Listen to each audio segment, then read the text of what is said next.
안녕하세요. 11월 13일 목요일 매일 성경 말씀 묵상 시간입니다.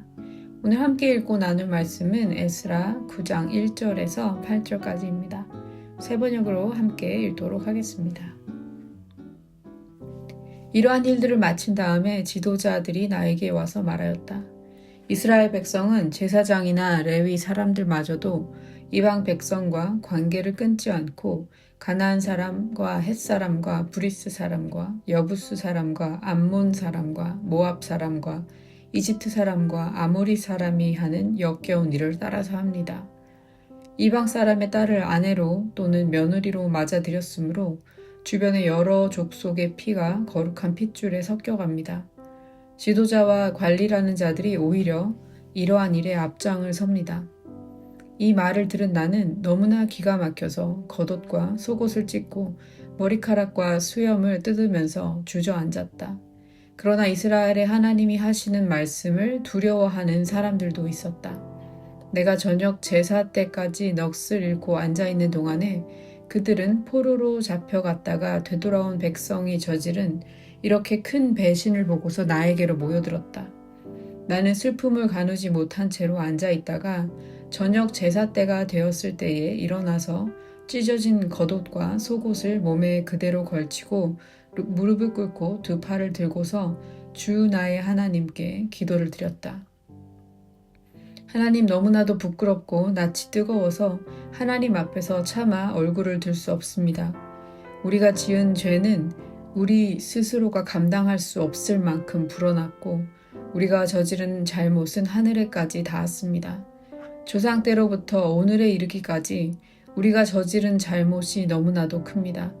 우리가 지은 죄 때문에 우리뿐만 아니라 우리의 왕들과 제사장들까지도 여러 나라 왕들의 칼에 맞아 죽거나 사로잡혀가고 재산도 다 빼앗기고 온갖 수모를 겪었습니다. 이런 일은 오늘에 와서도 마찬가지입니다.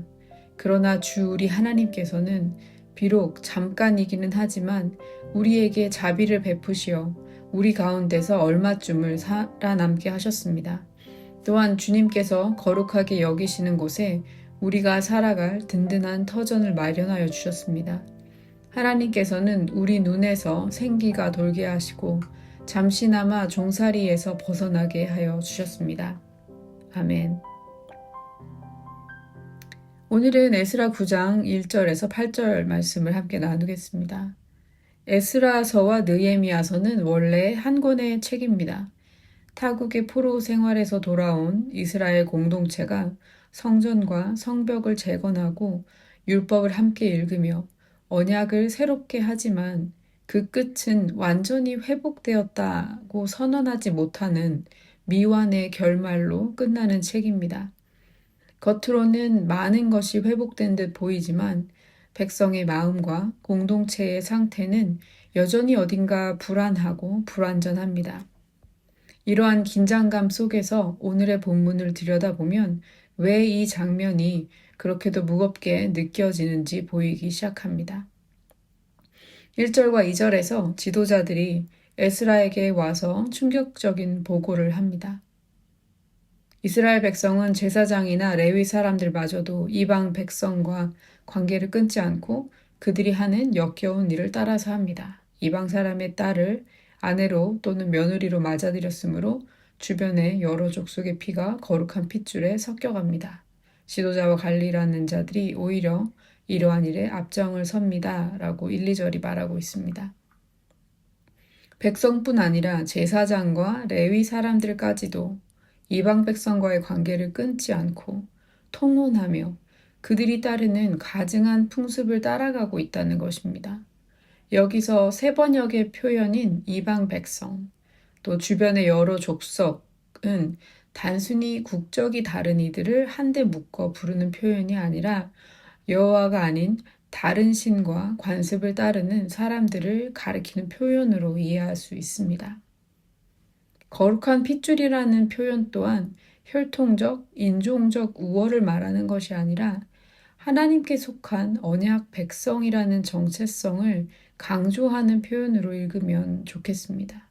그래서 섞였다는 표현의 초점도 피가 섞였다는 의미보다는 믿음과 삶의 기준이 뒤섞여 하나님께 대한 충성이 흐려졌다는 데 그 초점이 있습니다. 에스라가 문제 삼은 것은 다른 민족의 존재 자체가 아니라 그런 관계 속에서 언약 백성이 자기 정체성을 상실하고 세상의 기준과 타협하고 있는 현실입니다. 이 보고를 들은 에스라의 반응이 3절과 4절에 나옵니다. 그는 겉옷과 속옷을 찢고 머리카락과 수염을 움켜쥐며 넋을 잃은 듯 주저앉아 상한 마음으로 기도합니다. 어찌되면 과장되어 보이는 이러한 몸짓은 거룩을 이야기하면서도 실제로는 쉽게 타협해버리는 공동체의 상태가 얼마나 심각한 위기를 말하는 것인지 온몸으로 보여주는 메시지라고 할 수 있습니다. 에스라가 받은 충격과 슬픔은 여호와의 말씀을 두려워하는 사람들, 다시 말해 이 문제를 가볍게 보지 않는 사람들을 에스라의 곁으로 모이게 합니다. 이것은 공동체 내에서 여전히 하나님의 말씀에 진심으로 반응하는 신실한 무리가 남아있음을 보여줍니다. 5절부터 8절까지는 에스라의 기도입니다. 6절을 읽어보겠습니다. 하나님, 너무나도 부끄럽고 낯이 뜨거워서 하나님 앞에서 차마 얼굴을 들 수 없습니다. 우리가 지은 죄는 우리 스스로가 감당할 수 없을 만큼 불어났고 우리가 저지른 잘못은 하늘에까지 닿았습니다.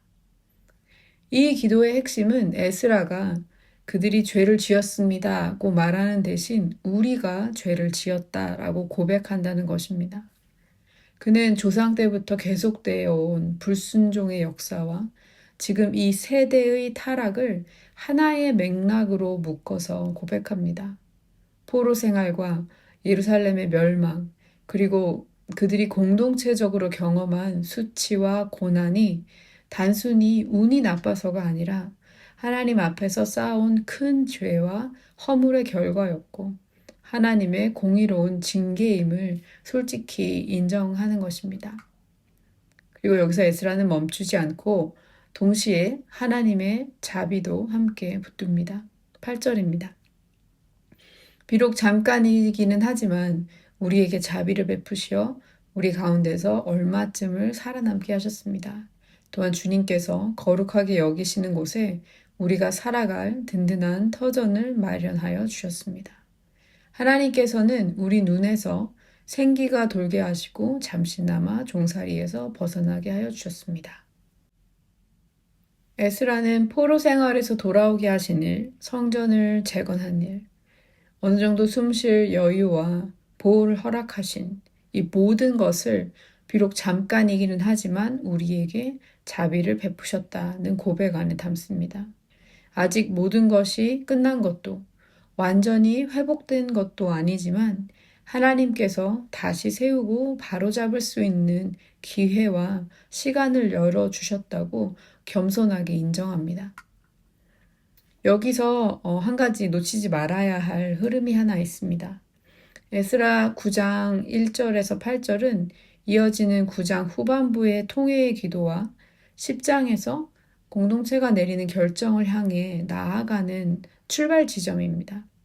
10장에서 에스라는 이방 아내와 자녀들을 내보내는 매우 강한 조치를 취합니다. 그런데 본문을 찬찬히 살펴보면 10장의 강력한 조치는 하나님께서 직접 명령하신 것이 아니라 그 시대의 지도자들의 제안과 상황을 인식한 그 속에서 나온 선택이었고 실제로도 부분적으로만 시행되었습니다. 또한 동시대를 살았던 선지자 말라기는 혼인 언약을 깨뜨리는 일을 하나님께서 미워하신다고 전하기도 했습니다. 그렇기 때문에 에스라 10장의 조치를 곧바로 우리도 그대로 따라야 할 규범으로 이해하는 일은 매우 신중해야 합니다. 오히려 에스라 느헤미야 전체의 흐름을 볼 때 지도자들의 열심과 결단 속에서도 인간적인 한계와 긴장이 그대로 드러나 있고 어쩌면 이것은 하나님께서 의도적으로 그 여백을 남겨두신 것은 아닌가라는 생각도 듭니다. 본문 앞뒤의 맥락을 고려할 때 오늘의 말씀은 이렇게 정리할 수 있겠습니다. 우선은 언약 백성이 우상과 섞여 하나님이 아닌 것들과 섞여가는 문제를 결코 가볍게 보지 않고 정직하게 직면하는 모습의 필요성입니다. 에스라가 받은 충격과 슬픔, 함께 모여 앉아 떨던 사람들의 모습 또한 이 문제는 결코 작지 않다는 것을 말해줍니다. 또 다른 하나는 그렇게 심각하게 죄를 고백하고 다시 기준과 경계를 세우려 해도 여전히 완전한 회복에는 이르지 못하는 인간의 현실입니다. 성전이 세워지고 율법이 선포되고 성벽이 다시 서 있어도 사람의 마음은 여전히 흔들릴 수 있다는 것입니다. 이것은 개혁이 소용없다라는 말이 아닙니다. 개혁만으로는 부족하다는 것이죠. 새로운 마음이 필요하다는 진단의 필요성, 그것을 더 보여주지 않나 저는 그렇게 생각합니다. 언약이 하나님께서는 끝까지 신실하시지만 백성의 변화는 아직 미완성이고 진행 중이라는 사실을 이 본문은 우리에게 강력하게 상기시켜 줍니다. 그래서 이 본문을 읽을 때 우리는 에스라와 지도자들의 행동을 옳다, 그르다, 재단하기보다는 먼저 진정한 회복은 무엇인가라는 질문 앞에 서야 합니다. 에스라 9장은 죄의 심각성을 분명하게 드러내면서 동시에 인간이 내리는 선택과 조치가 언제나 완전한 해답은 아니라는 사실도 생각하게 하는 말씀입니다. 오늘 우리에게 이방과의 통호는 성공주의, 소비주의, 민족주의, 권력 지향과 같은 것들로 이것이 신앙과 섞여 예배와 삶의 중심에 자리 잡고 있는 모습일지 모르겠습니다. 핵심은 우리의 마음과 우리의 충성이 지금 어디를 향하여 가고 있는가입니다. 나는 또 우리는 무엇과 결합해 살아가고 있는지 정직하게 물어야 하고 성찰해야 합니다. 그 섞임을 분별하고 우리의 죄를 고백하며 하나님이 주신 잠깐의 자비를 헛되이 보내지 않기 위해서는 우리의 지혜만으로는 부족합니다. 오늘도 성령의 도우심을 구하며 언약 백성답게 우리의 마음과 삶의 방향을 하나님께로 다시 돌려달라고 기도하면 좋겠습니다. 나눈 말씀을 생각하며 제가 기도하도록 하겠습니다. 하나님 아버지, 겉으로는 신앙인의 모습이지만 우리의 마음과 삶 속에 하나님의 거룩한 기준과 세상에 가증한 풍습이 마구 뒤섞여 있음을 고백합니다. 성공주의, 소비주의, 다른 일 향한 편견, 그리고 내 자신의 욕심이 신앙의 중심에 자리 잡아 우리의 하나님을 향한 마음이 온전하지 못하고 무너졌음을 고백합니다. 다른 이들을 판단하기 전에 우리 때문이라고 말할 수 있는 정직함을 주시고 남을 판단하기 전에 내가 그리고 우리가 어디에서 하나님을 향한 마음을 놓아버렸는지 성찰할 수 있도록 우리의 어두워진 마음에 당신의 진리의 빛을 비추어 주십시오. 주님이 주신 이 시간과 삶의 자리, 그리고 모든 기회가 당연한 것이 아니라 잠깐의 자비임을 기억하게 하시고 복잡한 생각과 방향 없는 공허한 말보다는 모든 삶의 영역에서 하나님의 통치와 다스림을 인정하는 분명한 회개의 마음을 우리에게 허락하여 주시기를 간절히 기도합니다.